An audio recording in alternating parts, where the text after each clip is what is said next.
Hello everyone, welcome to my channel all about geology. So आज की इस video में हम देखने वाले हैं रामाचंद्रन प्लॉट के बारे में। रामाचंद्रन प्लॉट एक ऐसा प्लॉट है जो फर्स्ट टाइम डिटरमाइन किया गया था जी.एन. रामाचंद्रन के द्वारा 1963 में, और उनके साथ सी रामाकृष्णन और वी सेसिथरन भी जो है शामिल थे। ये एक ऐसा प्लॉट है जहां पर प्रोटीन स्ट्रक्चर में प्रेजेंट एमाइनो एसिड रेजिड्यू के बीच में जो है टोर्शन एंगल, जो डाइहेड्रल एंगल होते हैं लाइक साई और फाई, उनका जो है वैल्यू इस प्लॉट में जो है पुट किया जाता है और उसी को हम एनालाइज करते हैं। सो बेसिकली ये प्लॉट रामाचंद्रन प्लॉट इसीलिए कहलाता है क्योंकि साइंटिस्ट जो है जी.एन. रामाचंद्रन, इन्होंने जो है इस प्लॉट को फर्स्ट टाइम डिटरमाइन किया था।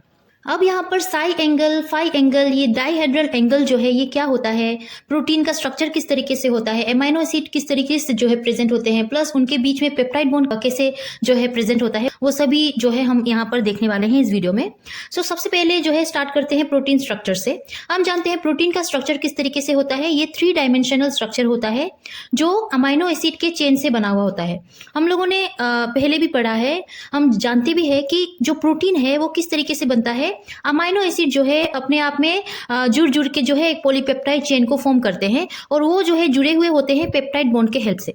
सो यहाँ पर एक अमाइनो एसिड दूसरे अमाइनो एसिड से जो है पेप्टाइड बॉन्ड के थ्रू जुड़ा हुआ रहता है, वैसे ही वो दूसरा अमाइनो एसिड तीसरे अमाइनो एसिड से पेप्टाइड बॉन्ड के थ्रू जुड़ेगा। सो इस तरीके से वो जो है पॉलीपेप्टाइड का चेन फॉर्म करता है। सो यहाँ पर ये जो अमाइनो एसिड का रेजिड्यू जो कि एक अमाइनो एसिड दूसरे अमाइनो एसिड से जुड़ेगा, इस तरीके से जो सभी अमाइनो एसिड पेप्टाइड बॉन्ड के जुड़े हुए होंगे पॉलीपेप्टाइड चेन के अंदर, सो उन सभी अमाइनो एसिड को हम अमाइनो एसिड रेसिड्यू कहते हैं। सो उस अमाइनो एसिड रेसिड्यू में जो पेप्टाइड बॉन्ड प्रेजेंट होता है, उनके बीच में जो है इस तरीके से जो है यहाँ पर एंगल होते हैं, उसको डाइहेड्रल एंगल कहा जाता है, जिनमें साई और फाई आते हैं। सो यहाँ पर आप अमाइनो एसिड का स्ट्रक्चर देखो। आप अगर अमाइनो एसिड का स्ट्रक्चर देखोगे तो कुछ इस तरीके से जो है यहाँ पर प्रेजेंट होता है। यहाँ पर जो है ये NH2 यहाँ पर जो है एमिनो ग्रुप प्रेजेंट होता है, यहाँ पर कार्बोक्सिल ग्रुप प्रेजेंट होता है, और ये जो है यहाँ पर जो मेन बीच में जो कार्बन देख रहे हो इसको C अल्फा कहा जाता है। और यहाँ पर ऊपर की तरफ जो है साइड चेन प्रेजेंट होते हैं। ये कोई भी अमाइनो एसिड हो सकते हैं, ग्लाइसिन, प्रोलिन, कोई भी, लाइसिन, आर्जिनिन। सो यहाँ पर R जो है साइड चेन है जहाँ पर अमाइनो एसिड जो है प्रेजेंट होते हैं, और ये जो है हाइड्रोजन बॉन्ड होता है। सो यहाँ पर पेप्टाइड बॉन्ड किस तरीके से फॉर्म होता है, एक अमाइनो एसिड और दूसरे अमाइनो एसिड के बीच में। सो इस तरीके से ये एक अमाइनो एसिड है, यहाँ पर जो है ये C अल्फा होगा, यहाँ पर जो है ये R ग्रुप है, और साथ ही ये दूसरे अमाइनो एसिड से कुछ इस तरीके से जुड़ा हुआ होता है, और बीच का जो ये आप देख रहे हो यही है पेप्टाइड बॉन्ड। यहाँ पर जो है ये पेप्टाइड बॉन्ड के थ्रू जो है जुड़े हुए होते हैं। यहाँ पर आप देख सकते हो ये जो है एक अमाइनो एसिड है, ये जो है दूसरा अमाइनो एसिड है। इनके बीच का जो ये है OH और H, यहाँ से जो है वाटर निकल के इस तरीके से ये पेप्टाइड बॉन्ड में कन्वर्ट होता है। दोनों अमीनो एसिड जो है आपस में पेप्टाइड बॉन्ड के थ्रू जो है जुड़ जाते हैं। सो ये आपको मैंने अभी अमाइनो एसिड का जो है स्ट्रक्चर दिखाया है, प्रोटीन का स्ट्रक्चर दिखाया है। अब हम रेजिड्यू को देखते हैं कि एक एक अमाइनो एसिड जो है पेप्टाइड बॉन्ड के थ्रू जुड़ के पॉलीपेप्टाइड का जो चेन फॉर्म करता है उसको रेजिड्यू कहा जाता है। उन सभी अमीनो एसिड को हम अमीनो एसिड रेजिड्यू कहते हैं। सो यहाँ पर ये एक अमाइनो एसिड है, ये दूसरा अमाइनो एसिड है, ये तीसरा अमाइनो एसिड है। यहाँ पर साइड चेन आप देख सकते हो, R1 जो एक अमाइनो एसिड का होगा, R2 जो दूसरा अमाइनो एसिड होगा, और R3 जो तीसरे अमाइनो एसिड का जो है स्ट्रक्चर होगा। इसको हम पॉलीपेप्टाइड चेन कहते हैं। मतलब ये पॉलीपेप्टाइड चेन जो है प्रोटीन बनाता है आगे जाके, और ये जो है पेप्टाइड बॉन्ड के थ्रू इस तरीके से जुड़ा हुआ होता है। आप इसमें डिस्टिंग्विश कर सकते हो कि यहाँ पर देखिए आप, ये जो है एक अमाइनो एसिड है क्योंकि यहाँ पर C अल्फा की तरफ जो है साइड चेन प्रेजेंट होते हैं। C अल्फा एक है, यहाँ पर N है, यहाँ पर C है। सो आप लोग इस तरीके से देख सकते हो एक अमीनो एसिड का स्ट्रक्चर जो है ये N, C अल्फा और C से मिलकर बना हुआ है। मतलब इस स्ट्रक्चर में एक अमीनो एसिड प्रेजेंट है। वही दूसरा अमीनो एसिड इस तरीके से प्रेजेंट होगा, N, C अल्फा और C। यहाँ C अल्फा के ऊपर जो है इस तरीके से साइड चेन का स्ट्रक्चर होगा, ये दूसरा अमीनो एसिड हो गया। सो ये एक अमीनो एसिड दूसरे अमीनो एसिड से जो है पेप्टाइड बॉन्ड के थ्रू जुड़ा हुआ होता है, और दो अमीनो एसिड के बीच में एक पेप्टाइड बॉन्ड आपको देखने को मिलता है। वही यहाँ पर तीसरा अमीनो एसिड भी प्रेजेंट है, N, C अल्फा और C कुछ इस तरीके से है। C अल्फा के ऊपर ये जो है साइड चेन प्रेजेंट है, वो एमिनो एसिड जो है वो उसका स्ट्रक्चर यहाँ पर जो है प्रेजेंट होगा। सो ये जो है अगेन इस एमिनो एसिड 2 से जो है अटैच्ड है। मतलब ये 3 एमिनो एसिड 2 पेप्टाइड बॉन्ड से अटैच है। आप लोग देख सकते हो ये 1, 2, 3 ये तीनों एमिनो एसिड है, और ये जो है इन तीनों के बीच में प्रेजेंट पेप्टाइड बॉन्ड है। ये सभी एमिनो एसिड जो अपने आप में पेप्टाइड बॉन्ड में जुड़े हुए होते हैं, ये as a amino acid residue कहलाते हैं और इसको जो है ये पॉलीपेप्टाइड चेन कहा जाता है एमिनो एसिड का। अब बात करते हैं प्रोटीन का बैकबोन क्या है और साइड चेन क्या है। सो यहाँ पर NC अल्फा C ये एक एमिनो एसिड होगा, अगेन NC अल्फा C ये दूसरा एमिनो एसिड होगा, अगेन NC अल्फा C ये तीसरा एमिनो एसिड होगा। या आप लोग ऐसे भी देख सकते हो, यहाँ पर R1 है C अल्फा के ठीक ऊपर, तो ये जो है एक एमिनो एसिड है। यहाँ पर R2 है C अल्फा के ऊपर, तो ये दूसरा एमिनो एसिड है। यहाँ पर R3 है C अल्फा के ऊपर, तो ये तीसरा एमिनो एसिड है।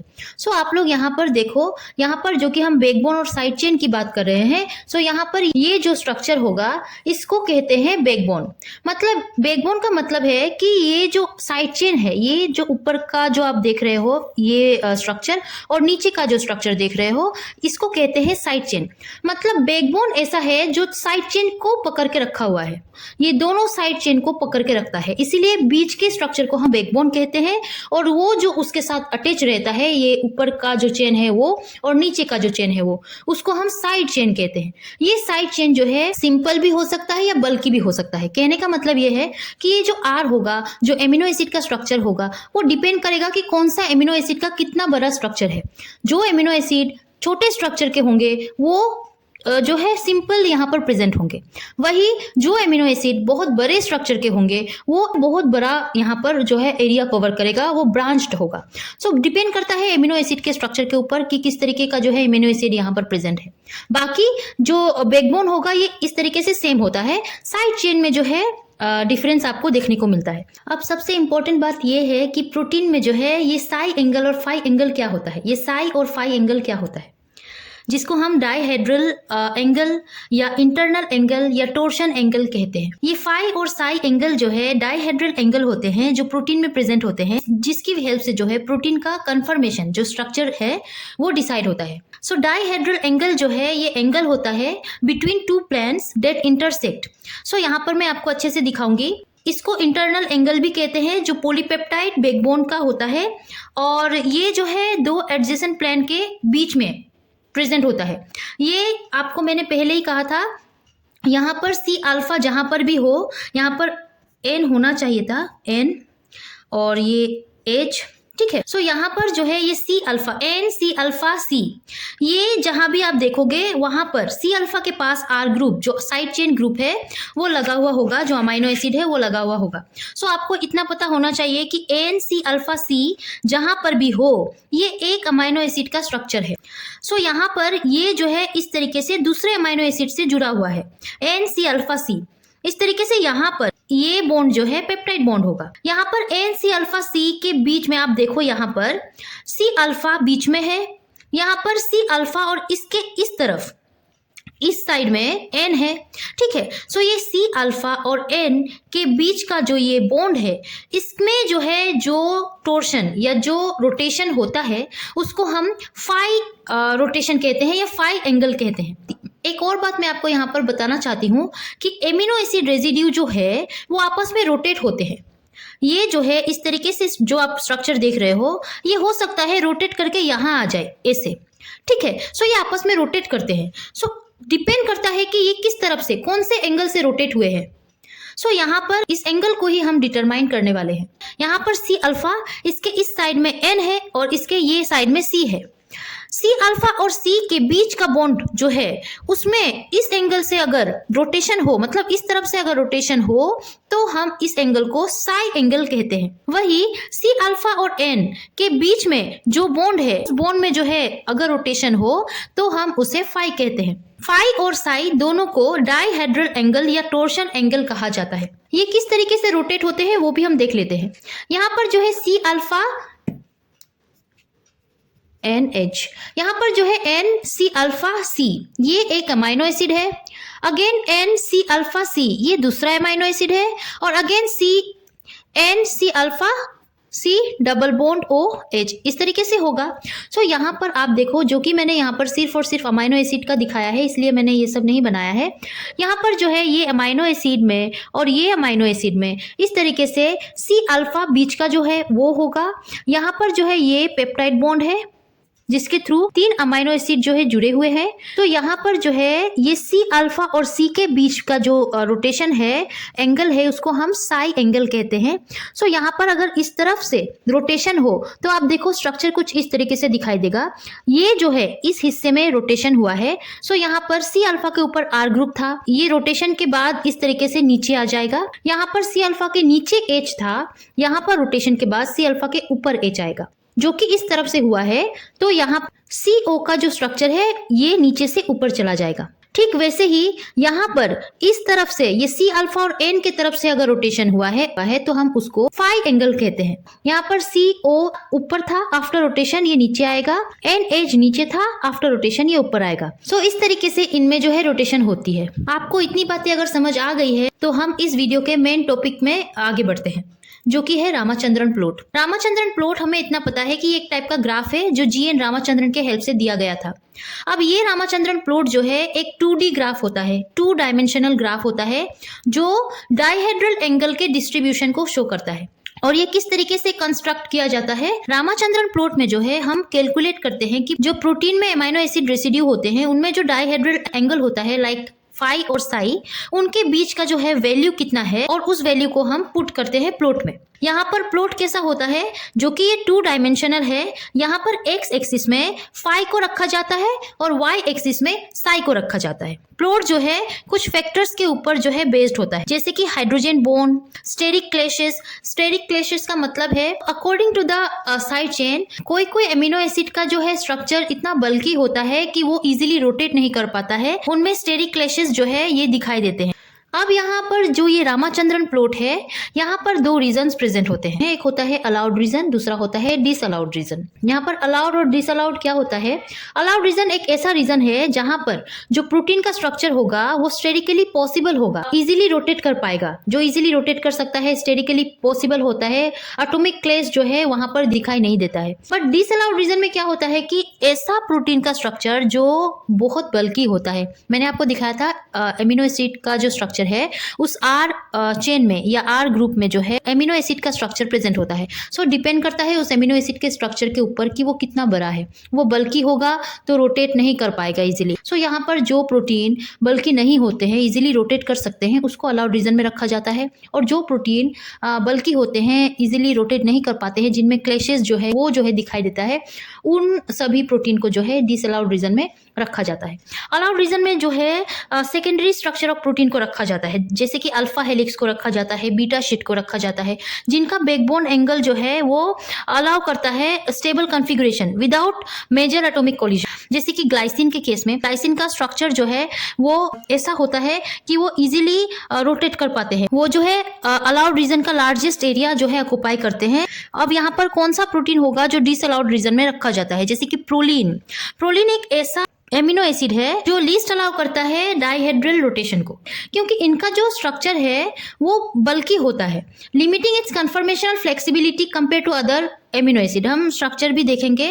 प्रोलीन का स्ट्रक्चर कुछ ऐसा होता है कि ये जो है टोर्शन एंगल जो फाई और साई है वो इनमें पॉसिबल नहीं होता है, ये नहीं कर पाते हैं। सो आप लोग यहाँ पर देखो, ये जो है इस तरीके से ग्लाइसिन का स्ट्रक्चर है, ये प्रोलीन का स्ट्रक्चर है। पहले मैं आपको स्ट्रक्चर दिखाती हूँ, ये मैं उसके बाद में समझाऊंगी। यहाँ पर ग्लाइसिन का स्ट्रक्चर आप देखो, सी अल्फा जो NC alpha C amino acid का स्ट्रक्चर है। जो ग्लाइसिन है, एक ग्लाइसिन दूसरे ग्लाइसिन के साथ जो है इस तरीके से पेप्टाइड बॉन्ड के थ्रू जुड़ा हुआ है। तो ये ग्लाइसिन है, इसका सिंपल स्ट्रक्चर आप देख सकते हो, ये इजीली रोटेट हो सकते हैं। इनमें जो है साई फाई जो एंगल है ये अलाउड होता है।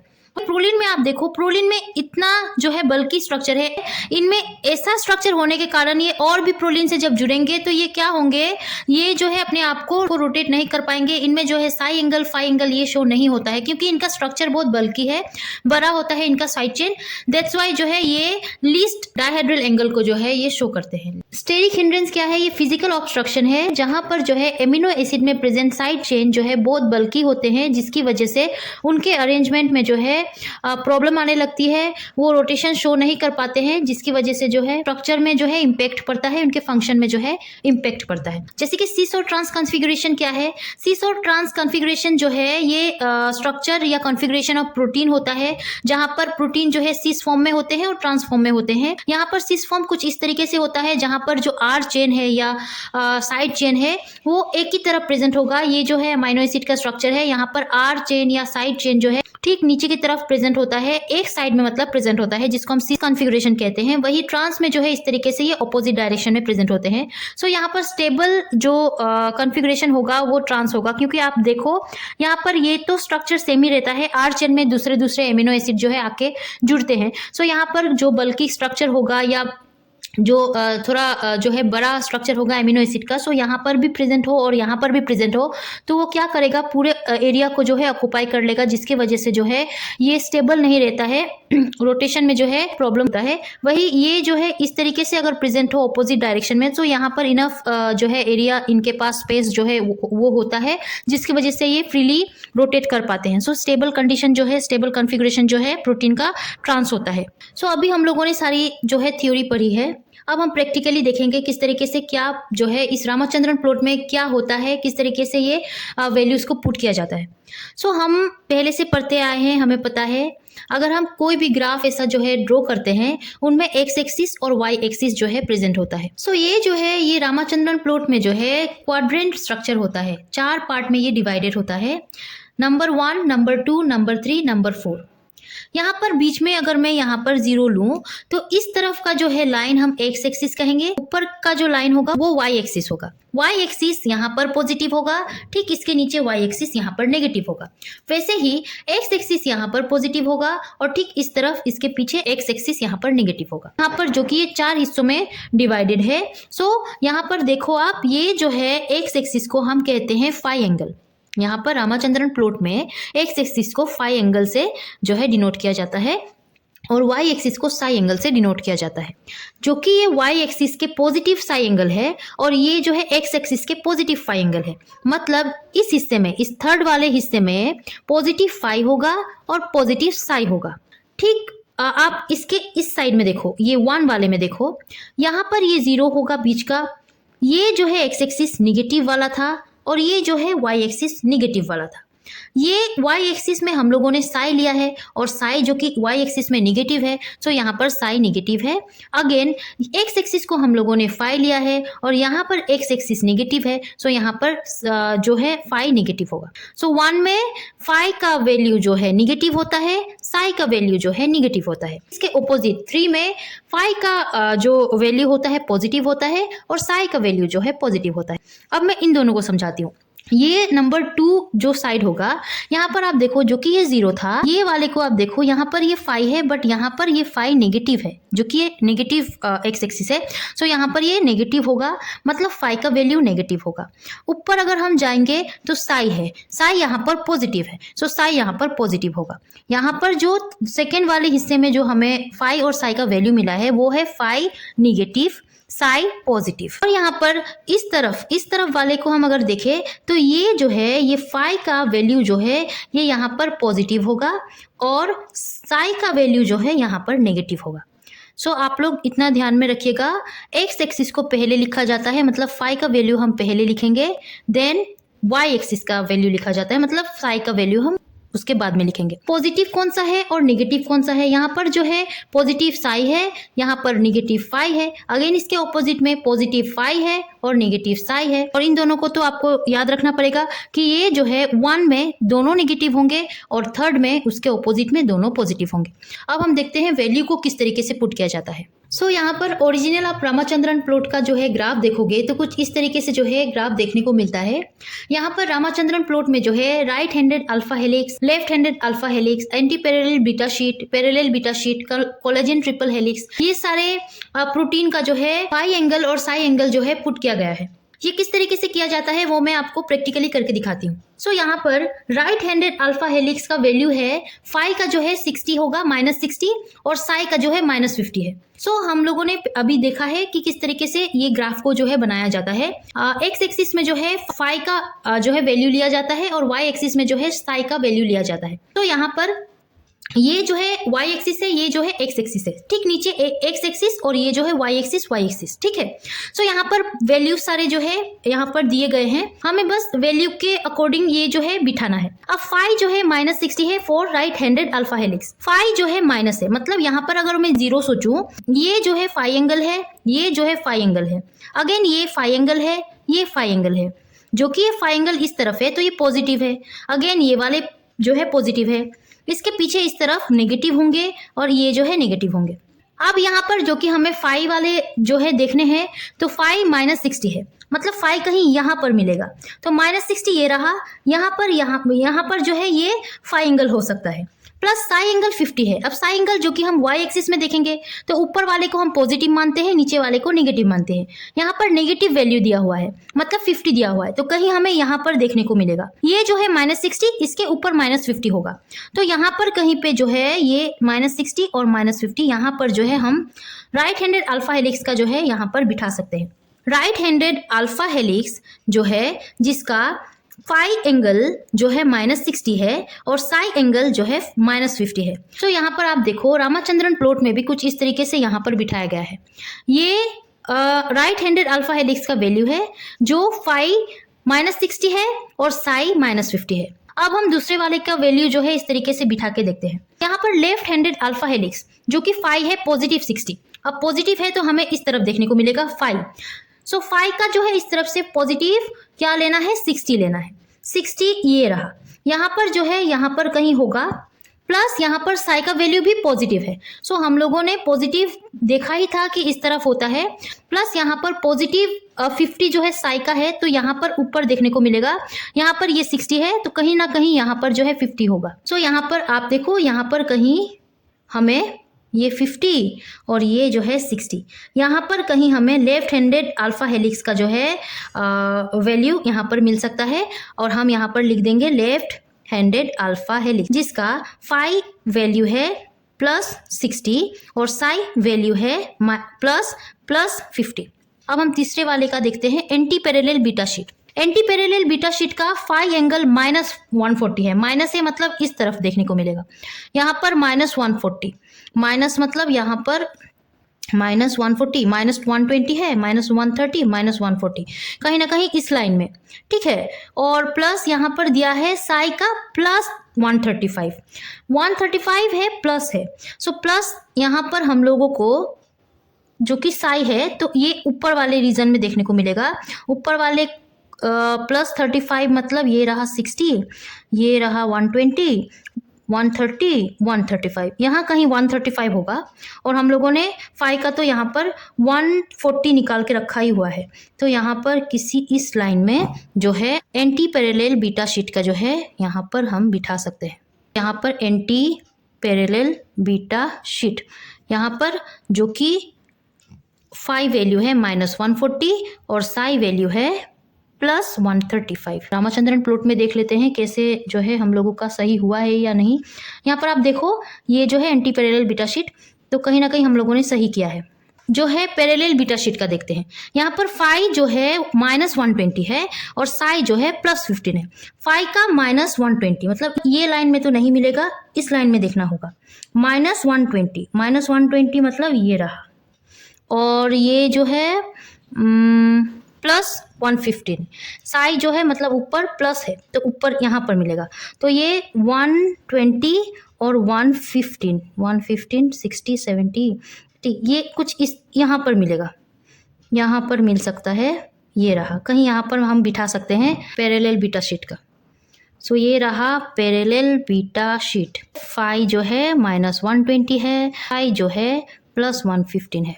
अब लास्ट हमें कोलेजन ट्रिपल हेलिक्स का जो है बिठाना है। फाई एंगल है -50, फाई है तो माइनस यहाँ पर इस साइड में मिलेगा -50, 60, यहाँ पर कहीं 50 होगा, ओके। अगेन साई जो है प्लस है तो ऊपर देखने को मिलेगा वो भी 150, तो 120, 130, 140, 150 यहाँ पर कहीं मिलेगा, और ये जो है हम लोगों ने 60 लिया है तो ये कहीं यहाँ पर मिलेगा। तो ये रहा कोलेजन ट्रिपल हेलिक्स, यहाँ पर फाई है इसका -50, साई है इसका +50। सो ये आप लोग इससे मिला के देखो, कहीं ना कहीं हम लोगों ने सही किया है। एंटी पैरेलल बीटा शीट यहाँ पर है, पैरेलल बीटा शीट यहाँ पर है, कोलेजन ट्रिपल हेलिक्स जो है यहाँ पर है, alpha right handed alpha helix जो है यहाँ पर है, और लेफ्ट हैंडेड अल्फा हेलिक्स यहाँ पर है। सो कहीं ना कहीं हम लोगों ने सही किया है और आई होप आप लोगों को समझ आया होगा किस तरीके से वैल्यू को पुट किया जाता है। यहाँ पर जो है ऐसा कुछ टफ नहीं है कि आपको समझ ना आए, आपको बस इतना ध्यान में रखना है कि फाई एंगल कहाँ पर हम लोगों ने लिया है और साई एंगल कहाँ पर लिया है। सो आपको ये अगर समझ आ गया तो आप कोई भी वैल्यू को इस ग्राफ में जो है पुट कर पाओगे, बिठा पाओगे। अब लास्ट जो है इस टॉपिक में हमें ये ग्राफ को थोड़ा जो है एनालाइज करना पड़ता है, क्योंकि मेन इसका यही है कि रामाचंद्रन प्लॉट को जो है किस तरीके से एनालाइज किया गया है। अब यहाँ पर आप देख सकते हो ये जो है रामाचंद्रन प्लॉट का जो कि ग्राफ है, यहाँ पर आप डार्क रीजन देखोगे, लाइट रीजन देखोगे जो कि ग्रे कलर का है, और व्हाइट रीजन जो खाली है वो रीजन देखोगे। सो यहाँ पर इन रीजन का भी जो है अपना अपना कारण है। कहा गया है कि व्हाइट रीजन जो है स्टेरिकली डिसअलाउड करता है conformation in which any non bonding intra atomic distance is less than its corresponding van der Waals radii. मतलब जो डिसअलाउड रीजन होगा, जो व्हाइट रीजन आप देख रहे हो मतलब खाली रीजन, वो जो है डिसअलाउड रीजन इसको कहा गया है। यहाँ पर जो है नॉन बॉन्डिंग इंटरेक्शन दिखाई देता है, मतलब ऐसा प्रोटीन का स्ट्रक्चर जहाँ पर साइड चेन में कोई एंगल शो नहीं होता है, वो जो कि एंगल शो नहीं कर पाते हैं अपने स्ट्रक्चर की वजह से। जैसे कि प्रोलीन है, proline the cyclic side chain limits its range of 5 values to angles around -60, making it most conformationally restricted amino acid residue. ये ऐसा स्ट्रक्चर होता है प्रोलीन का जो है, वो एमिनो एसिड रेजिड्यू को रेस्ट्रिक्ट कर देता है, इस एंगल को शो नहीं कर पाता है। अब यहाँ पर आप डार्क रीजन जो देख रहे हो, ये डार्क रीजन ऐसा है कि ये अलाउड रीजन होता है, जहाँ पर मोस्ट ऑफ द प्रोटीन जो है देखने को मिलता है, स्टेरिक इंटरफेरेंस देखने को नहीं मिलता है। मतलब मोस्ट ऑफ फाई और साई जो वैल्यूज होंगे एमिनो एसिड रेजिड्यू के, वो यहाँ पर देखने को मिलते हैं। जैसे कि ग्लाइसिन हो गया, ग्लाइसिन जो है स्मॉलेस्ट साइड चेन होता है। मैंने आपको स्ट्रक्चर दिखाया था, ग्लाइसिन का जो साइड चेन है वो छोटा होता है, जिसकी वजह से उनमें रेस्ट्रिक्शन जो है देखने को नहीं मिलता है। वो क्या करते हैं, अलाउ करते हैं साई और फाई एंगल को, और लार्ज एरिया को जो है कवर करते हैं रामाचंद्रन प्लॉट में। सो आई होप रामाचंद्रन प्लॉट के बारे में आपको सभी बातें समझ आ गई होगी, किस तरीके से कैसे प्लॉट किया जाता है। सो अगर समझ आया हो और अच्छा लगा हो तो इस वीडियो को लाइक कीजिए, मेरे चैनल को सब्सक्राइब करना प्लीज मत भूलिएगा। टिल देन पढ़ते रहिए, take care and bye bye.